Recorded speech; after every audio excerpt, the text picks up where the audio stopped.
Good morning. The council can take their seats. We'll get started.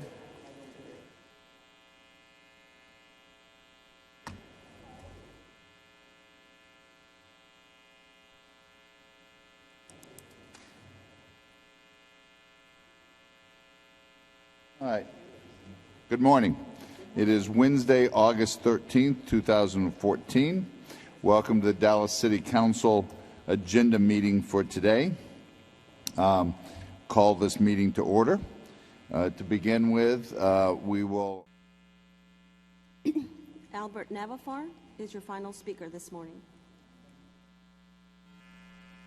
Good morning, ladies and gentlemen of the City Council. My name is Albert Navafar, 15889 Preston Road, Dallas, Texas. I want to stop slavery from Uber deception. I want to start by reminding you, when you stand on Wednesdays in front of the public and pray to your own God of understanding and ask for guidance, then face the flag of the United States and take an oath, which you have taken an oath to protect, defend, and preserve the Constitution of the United States. Now you're siding with those who have no respect for rules, regulations, city ordinance, custom, codes, and statutory laws by siding with them and aiding them. Also know that they are in violation of the Constitution. Amendment 13 clearly states that slavery has been abolished in 1865 on December 31st. Now comes Uber to reintroduce us to a new modern-day slavery. Federal laws require employer meet the minimum wage, so let's see, Uber is in violation of local, state law, federal law, and constitutional laws, and you are aiding them, agreeing with them. Are you taking your marching order from Uber when minimum wage not met the requirement of federal law? It has a consequence. It reaches all levels of government, the Treasury, the IRS, the Social Security, Medicare, and goes out our retirement, vacation, and all benefit and entitlement. You may also consider the cause of a tremendous amount of damage to the economy of transportation, hotels, and causing an enormous amount of damage to the economy of the city of Dallas, the state of Texas, and the nation and the whole world. Uber tell customers that the driver make $1,200 a week. I put 80 hours last week. I didn't make a single dollar. Tell customer not to tip. They demand 5-star with the arrogant consumer that they think they have entitlement, and they degraded our industry. Next, I would like to talk to the Honorable Mayor of Dallas. I understand that you have the power and duties of the mayor to, according to the code 22 section .042, to bring these people, to make these people follow the rules and regulation. They've been on the record. Last week, you all admitted that they are in violation of the rules and regulation, and you all sided in one voice with no opposition that Uber needs to stay. Thank you very much. Thank you. That concludes your speakers, Mr. Mayor. Thank you.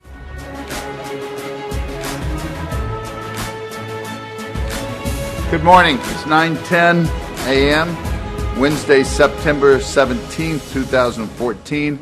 I will call the Dallas City Council briefing meeting to order. Thank you for all for being here. We will begin with an invocation. Thank you. We'll take our morning speakers. Your next speaker, Albert Navafar. Good morning, ladies and gentlemen of the City Council. My name is Albert Navafar. Abraham Lincoln said, once you forfeit the confidence of your fellow citizen, you can never regain their respect and esteem. I'm here in opposition in regard to the City Council and the committee regarding Uber, and here's why. Uber take 32% of the meter, discount the ride 30 to 60% below the market value, take our gratuity, which is 20%, and pass expenses to the driver.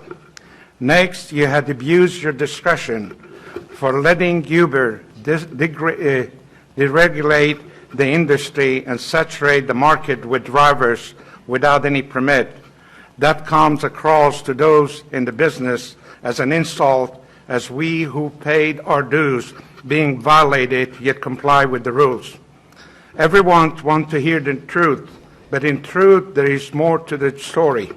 When confronting a complex equation, the simple solution must often is the correct one. Instead of looking where else for a solution, you should come to us and ask what we think about Uber. No man has a good enough memory to be a successful liar. When kings and queens ruled the world, they were content with 1/3 of the harvest. Now come Ubers and want twice of that. Is it going to be prosperity or poverty? You do the math. If you stay siding with those that want to dominate the city, the state, the nation, and the world, they must know that they will be dominated by the world. Those who take a great pride and pleasure riding with Uber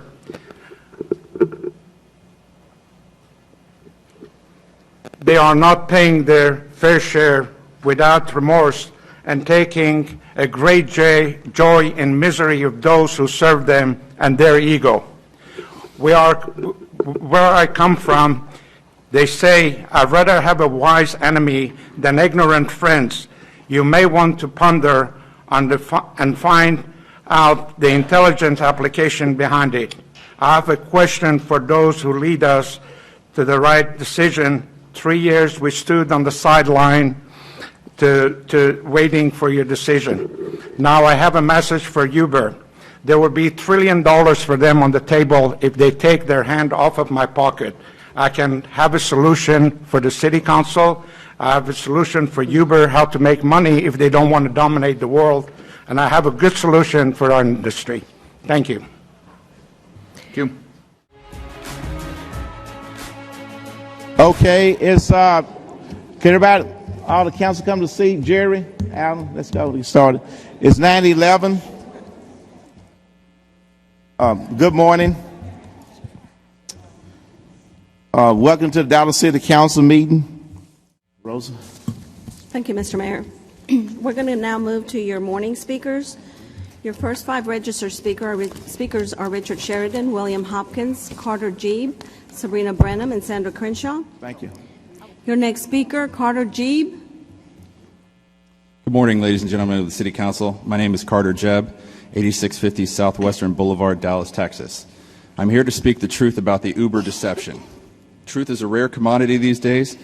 In a world filled with opinions, lies, and deceit, the truth is often overlooked, ignored, and sometimes avoided entirely. Relative truth has become a fixation in our society and is no different for those who are religious or spiritual. For many, it has become their unsanctified, comforting friend.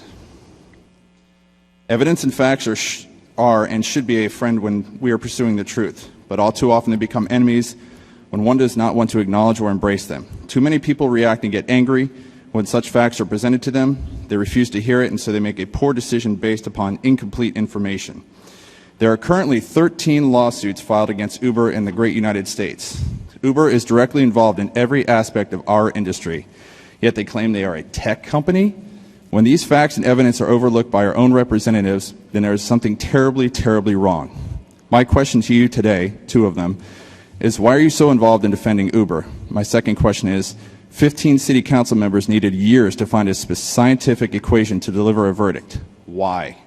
Uber has sabotaged the industry by lowering the price of luxury cars to a lower rate than the average cab. They don't own their cars, so why are they who are they competing with? I'm sorry.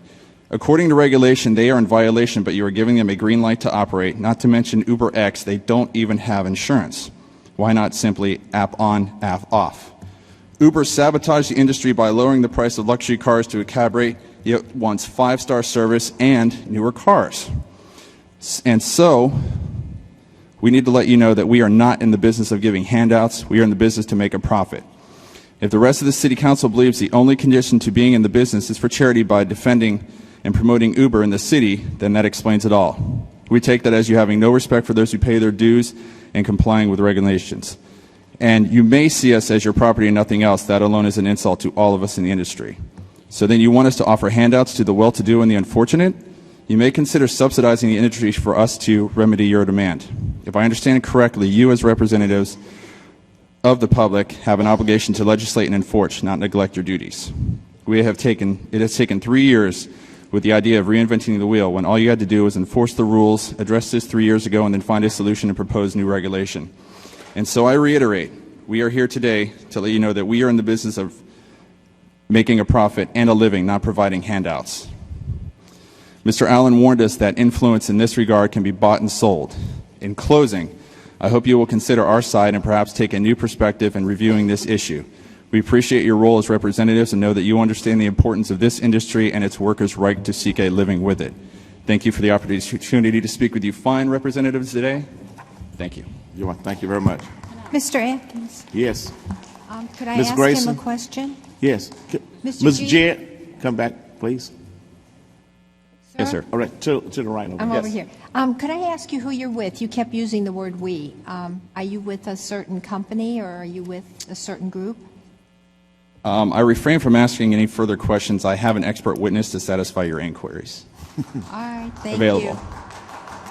Thank you. Would you like to speak with him? Would you like to speak with my witness? Is it Mr. Albert? It is indeed. Oh, commonly. Okay, Ms. Grayson. I've heard from him. Thank you. Thank you very much. Okay. Okay. Thank you. Thank you. Madam Secretary.